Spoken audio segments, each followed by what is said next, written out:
Nothing quite like a little bit of last-minute adversity to get you ready for training camp. The Dolphins' new addition on the edge, Shaq Barrett, announced his retirement this weekend. We are exploring what that means for the Dolphins and where they go from here on Locked On Dolphins.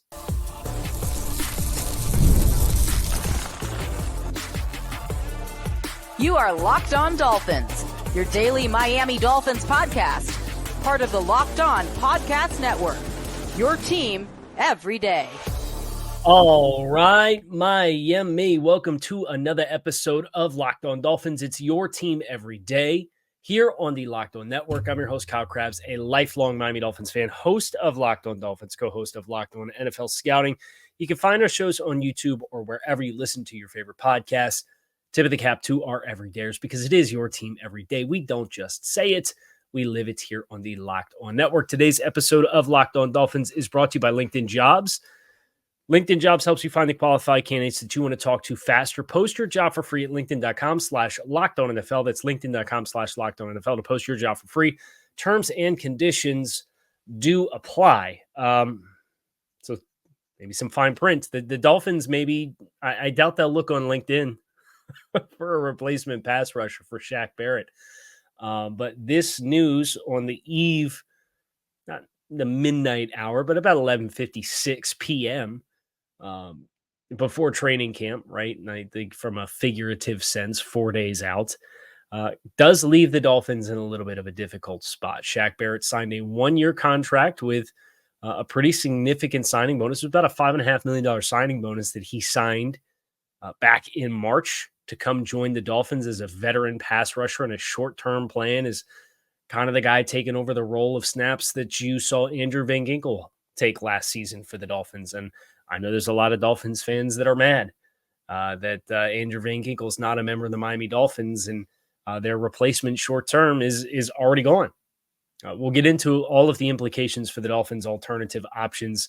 But let's first start with Shaq Barrett and his decision. This is about a decade-long vet in the league, had a very impressive pass rush resume, had an 18-sack season under his belt, was still a very productive player from a pressure perspective, even if he was slowing down. And his veteran presence in that room was supposed to be a staple. So there's no question this hurts the Dolphins. It does. Do I think there's ways that they can mitigate that in a number of different ways? Yes. But anytime you have a $5.5 million signing bonus for a player on a one-year deal, you clearly had a vision for that player to be a pretty big part of your rotation on the edge. And Barrett posted his announcement yesterday. It's time for me to hang it up. It's been a great ride, and I appreciate everything that came with it over the years. I'm ready to shift my full focus to my wife and kids and helping them realize their dreams and catch them. Anyone who's caught their dreams knows the work, time, and consistency required to reach them. I'm ready to start building them skills up in my kids, which will take 100% commitment. I know to some it'll be a surprise, but I've been thinking about this for a while, and the decision has never been more clear than it is now. Shaq Barrett, obviously just an unimaginable loss that their family suffered. They lost a 2-year-old daughter to an accident last winter, I believe, in 2023. It was actually in the spring of 2023, their 2-year-old daughter. And they added a new member to the family in this past winter. So there's a new child in the house for them. And I, as a newer father myself, I can only imagine how perspective changes with something like that you and your family experience. So I wish Shaq Barrett the fulfillment and all of the fulfillment that he and any parent would hope to have as far as being invested in spending time with their kids. And he's had a very successful NFL career. He can be proud of that. And he can make that transition into being the best father and parent that he possibly can be and husband that he can be. So best wishes to Shaq first and foremost. But it does leave the Dolphins as a team in a tough spot. You have two players that are your staple players at the position who are coming back off of season-ending injuries last year, We see plenty of hope and optimism for Jalen Phillips. Bradley Chubb is to be determined. Both of those players were designated at the end of last week onto the physically active, physically unable to perform list for the Dolphins as they continue their individual rehab processes. This decision from Barrett makes the rest of what the Dolphins did on the edge that much more vital. I'll say that. The decision to double dip at the edge position with Muhammad Kamara and with Chop Robinson looms huge because, if neither Phillips or Chubb is healthy from the start, you're looking at those guys being in the top 4 rotation, no questions asked at this point. The addition of Calais Campbell on a very team-friendly contract, who has experience playing on the edge, played effectively, exclusively on the edge last year for the Falcons, that is another critical addition. But those 3 infusions of new talent does set a certain floor, I think, for where the snaps can be taken. I think you can look at the expectations for Anthony Weaver and what they did in Baltimore from a rotation perspective. You can look at the snap counts of their guys on the edge last year. We'll get into that a little bit. But there's a number of different storylines here that the big winner here is Muhammad Kamara and his opportunity to have a role. I think the Dolphins, having had OTAs and minicamp, they've had a chance to assess the rookies and kind of get a feel for where those guys are at. Obviously, Calais Campbell can fulfill some of that role. They've had a chance to see the guys on the rehab. The Dolphins are going to tell us a little bit of something as far as what happens in the next 72 hours or so, because their urgency as far as addressing this with a talent pool and free agency of veteran players that has some interesting names, but not necessarily a ton of guys that you would prefer to take a lot of snaps, does kind of put you between a rock and a hard place. We'll talk a little bit more about the implications for the Dolphins. We'll talk a little bit about the salary cap implications, what that looks like for Miami. That's all next here on this episode of Locked On Dolphins. Stick with us. Listen, we all love sports, and that's what makes this time of year a little bit more challenging than ever. The playoffs for some of our leagues have wound down. We're in the middle of baseball season. We don't quite have the same robust offering of sports on a nightly basis, but with FanDuel, you can keep the sports going whenever you want. All you have to do is open the app and dream up bets anytime you're in the mood. This summer, FanDuel is offering all customers a boost or bonus daily. That's right. There's something for everyone every day, all summer long. So head over to FanDuel.com and start making the most out of your summer with FanDuel, the official sports betting partner of Major League Baseball. The number one question that I had seen asked in the wake of Shaq Barrett's decision to retire and hang up the cleats was the implications for the Dolphins as far as what they had committed to, how they had structured that contract, what they could recoup off of that contract. The expectation is this is a player who voluntarily decided to hang it up and retire before training camp even opened. I would assume that puts the Dolphins in a position to collect and recoup all of the financial commitment that they gave to Shaq Barrett. It's not like they cut this player. It's not like this player had an injury and they had to waive him for that purpose. He simply decided to retire, and he didn't even make it to the start of training camp. Like, he didn't even make it to report date. So the good news for the Dolphins, and there's been historical examples of players who have voluntarily decided to retire, including players on rookie contracts who have decided to retire. Chris Borland from the San Francisco 49ers comes to mind.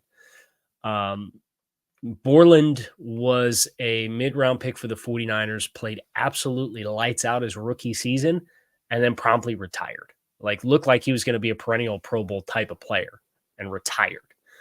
He returned 3/4 of his rookie signing bonus, which was equal to about $600,000 when he made the decision to retire. So players can recoup, and I know there have been incidences of teams having to go through arbitration with an arbitrator to get a ruling on if they are at liberty to recover portions of a signing bonus. The Packers did that with, what was it, Martellus Bennett, I think it was with. They lost the arbitration, but they also cut him after like half a season. So for Miami's purposes, sign a contract, signing bonus, some guaranteed money in there, player voluntarily retires before reporting to training camp. That should put the Dolphins in a position to recoup the about $7 million of base value for what that contract was. But that doesn't mean you just take $7 million and put it back in the Dolphins' 2024 salary cap space, because there's a few things at play here. One is how the Dolphins structured that contract. It's about $5.5 million signing bonus. They put 4 void years on the back end of that deal. So the signing bonus of $5.5 million against the cap was $1.1 million this year, $1.1 million the year after that, $1.1 million the year after that, $1.1 million the year after that, $1.1 million the year after that. And if he did not re-sign with the team in 2025, those 4 years of prorated signing bonus would all accelerate to once and be $4.5 million.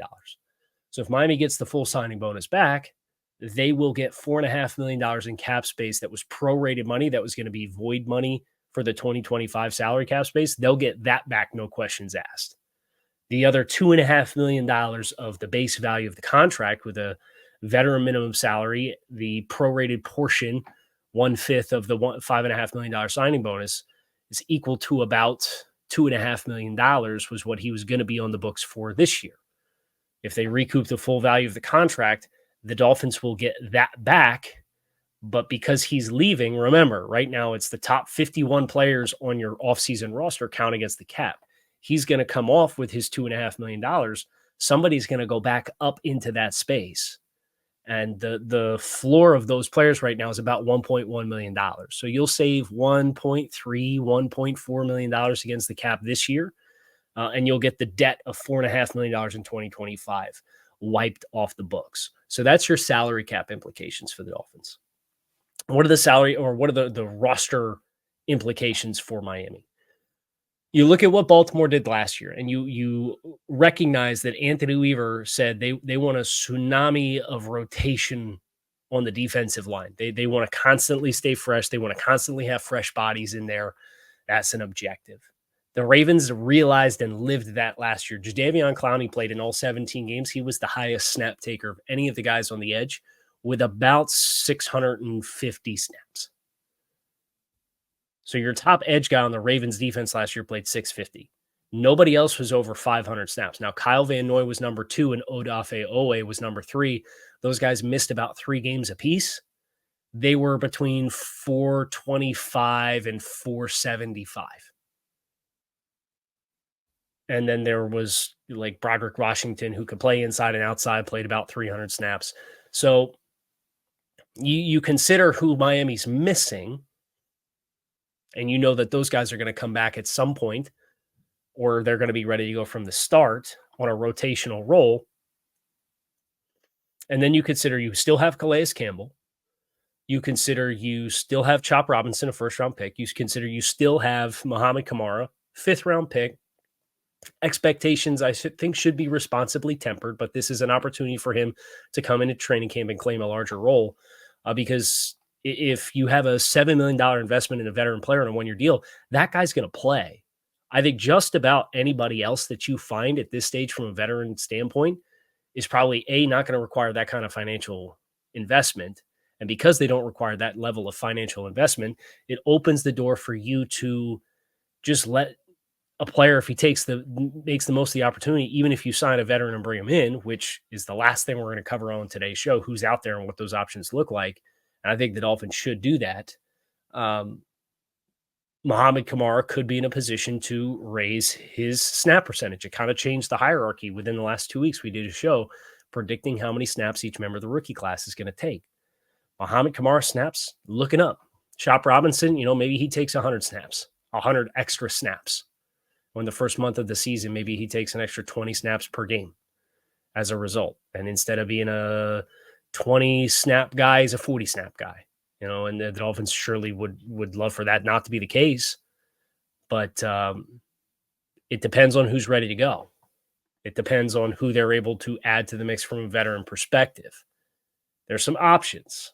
There's some mildly attractive options. Now, just about everybody has questions, and I think that's worth emphasizing. And when I look squarely at the decision of Barrett to retire, that was a player I had down on the books to be an adequate level starter player for the Dolphins. I don't see adequate level starters out there in free agency, but I do see quality depth players. So if you're taking Shaq Barrett's 500 snaps and you're adding a player that can take 250 to 300 snaps, now you only have to redistribute 200 snaps or 250 snaps across all the other players on your roster, considering you have Chubb and Phillips with their rehab processes. You have Calais Campbell who can play on the edge. You have 2 rookies that can play on the edge. You say, okay, like we can kind of divide and conquer here so long as we find another veteran. I'd be stunned if they don't add somebody to the mix. So who's out there? That's what we're looking at next here on this episode of Locked On Dolphins. Make sure you stick with us. When you're hiring for your small business, you want to find quality professionals that are right for the role. And that's why to check out LinkedIn Jobs. LinkedIn Jobs has the tools to find the right professionals for your team faster and for free. LinkedIn is not just another job board. LinkedIn helps you hire professionals that you can't find anywhere else, even those who aren't actively searching for a new job, but might be perfect for the role. In a given month, over 70% of LinkedIn users don't visit other leading job sites. So if you're not looking on LinkedIn, you're looking in the wrong place. On LinkedIn, 86% of small businesses get a qualified candidate within 24 hours. So hire professionals like a professional on LinkedIn. 2.5 million small businesses use LinkedIn for hiring. So why not you? Post your job for free at linkedin.com/LockedOnNFL. That's linkedin.com/LockedOnNFL to post your job for free. Terms and conditions do apply. From a free agent standpoint, there's probably 4 guys that have my interest for varying degrees of reason. The first one is a player that the Dolphins brought in for a visit back in the spring, and that was Carl Lawson. Carl Lawson is age 29 season, this upcoming season, was drafted in the 4th round in the 2017 NFL draft by the Cincinnati Bengals, has played his last few years for the New York Jets, got a big contract in 2021, did not live up to that big contract, has had to battle some injuries along the way, and as a result is now on the open market. So Carl Lawson, similar body type to Shaq Barrett, known for a good first step, known for not having ideal length. There's some parallels to Shaq Barrett and Carl Lawson as far as what they profile as physically. I think Lawson, at least when he's fully healthy, is a more explosive player, but Barrett's a more technical player. I think Barrett certainly has a better resume as far as actual on-field production, and that's kind of the question with Carl Lawson is what does Carl Lawson have left in the tank at this point as a player who only played a handful of snaps for the New York Jets last year in a unit that still had a lot of rotation. You know, he played in 6 games, about a 10% snap share in those 6 games that he played. Now, he played reasonably high snaps the previous 2 seasons with the Jets, 723 and 663. So you can point to a recent history of Carl Lawson and say, okay, you know, there's a viability here to be a part of a pass rush rotation, take modest snaps, or, you know, he took more than modest snaps for the Jets. That would not be the role that you would envision that he would play for the Dolphins. And excuse me, the 773 was in 2020. He missed the 2021 season altogether. So it's an important point of emphasis. And that's kind of the book on Carl Lawson is the injuries have loomed and been a big part of the issue. He's 27 career sacks since 2017. Shaq Barrett had nearly 60. So that's a player the Dolphins showed some interest in. Could be a possible option for Miami. Tyus Bowser has previously been a part of the Ravens scheme. He's another player who has dealt with some injury history. He's entering into his age 29 season. He was a second-round pick in the same draft as Carl Lawson. He has 19 and a half career sacks. Now, when he's been at his best, there's been a level of versatility with him that allows him to do, I think, more things for you than what Carl Lawson can do. But Tyus Bowser missed the entire 2023 season with injury. So it's kind of a question mark of where he is. And he only played in 9 games in 2022. So there's a larger injury question that I have with Tyus Bowser, and you have to weigh that out versus the familiarity in the scheme.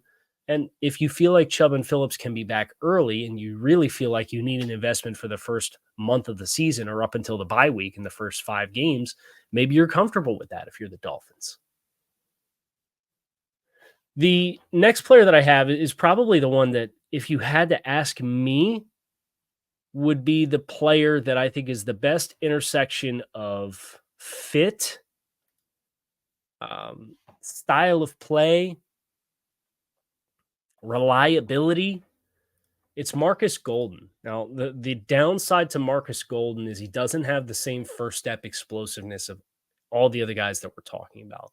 Well, Shaq Barrett didn't have the most explosive first step, but there was a certain level of appeal as to the first level get off. Or Marcus Golden is a little bit longer in the tooth. He's going to be 30. This is his age 33 season. He played in Pittsburgh last year as kind of the de facto edge 4, did not play a lot of snaps, played about 250 snaps on the season. But he had pretty solid pass rush measures. On 250 snaps, he had 4 sacks and 10 quarterback hits.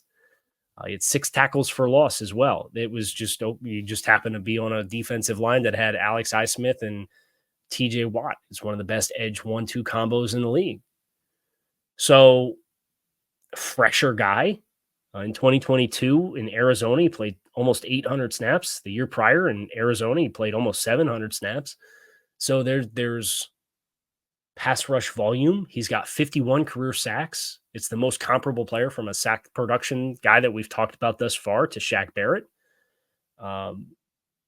He's heavy like Shaq Barrett. He's a guy that plays in the 250s to 260 range. He's a little bit longer. That's a guy that I would really kick the tires on if I were Miami. Marcus Golden's the one who I think can give you the most comparable returns to Shaq Barrett out of all the guys that we've talked about thus far. Probably the best authentic pass rusher of this group is a player that has bounced around the league quite a bit, actually has more sack production than Shaq Barrett, and that's Yannick Ngakoue. Ngakoue played last season for the Bears. The challenge with Ngakoue is kind of a one-year mercenary at this point, where he played in Minnesota in 2020, got traded to Baltimore, then played with the Raiders in 2021, then played with the Colts in 2022, then played with the Bears in 2023. The sack production's been solid. The quarterback hit production's been solid. The Chicago year last year was down, but that defensive line in general didn't have a great deal of talent.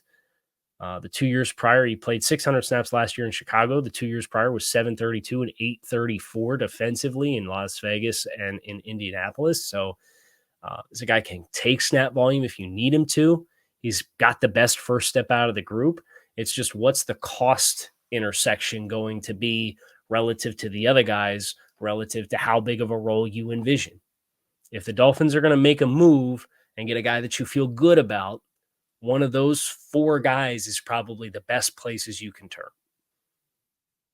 And I think the Dolphins, again, in the next 48 to 72 hours, will tell us what their frame of mind is with both the rookies in Chop Robinson and Muhammad Kamara, and Calais Campbell as another veteran presence that they added to the room, and also the rehab process of both Jalen Phillips and Bradley Chubb. Mike McDaniel's going to get up there and he's going to talk at the middle of this week, and he's going to be very clear that I don't put timelines on things. The players are going to tell us when they're ready. We're going to let those processes play out and not put undue stress on the players to get back at a certain level. And all that, but actions speak louder than words. What do the Dolphins actually do now that they've had a retirement in this room that they invested Calais Campbell, Shaq Barrett, 2 draft picks into to try to get more blood into the room?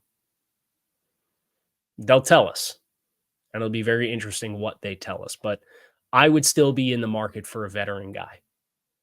Who can you add to the mix? Can you just take the Shaq Barrett contract and offer it to one of the other guys if you feel like they're going to be a really essential piece for you? Do you want a cheaper guy because now that you've got more information on all the other new guys and the guys that are rehabbing, you feel like you're closer to those guys being the core of your edge room? We'll find out. I'm Kyle Krabs. You can find us on YouTube or wherever you listen to your favorite podcasts. I appreciate you guys for checking out Locked On Dolphins. It is your team every day. I will be at training camp this week starting on Wednesday. I'm flying down on Wednesday for the start of training camp. So I'm looking forward to giving you guys all of my thoughts and impressions as we open training camp for the 2024 Miami Dolphins season. You can keep it locked in right here on Locked On Dolphins. Find us on YouTube or wherever you listen to your favorite podcasts. Go Dolphins. I'll talk to you all again soon.